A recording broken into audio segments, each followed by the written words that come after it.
এখানে মানে এই যে ড্রেনটা দেখতেছ না, এখানে পুরো ভর্তি হয়ে গিয়েছিলো একদম।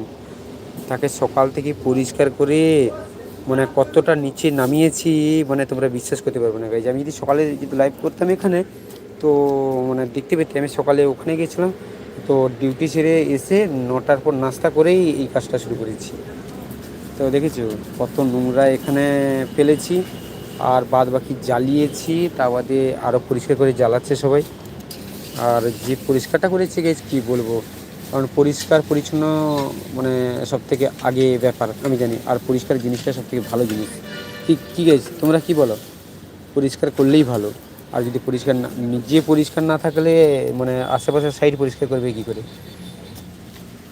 এই দেখুন এগুলো খুঁজছে, আর ড্রেনটাকে আমি ভালো করে পরিষ্কার করেছি যাতে সুবিধে হয়, আর যাতে আমাদের পরবর্তীকালে এরকম বড় বড় পোকা, এই রকম সাইজের পোকা যদি মানে এই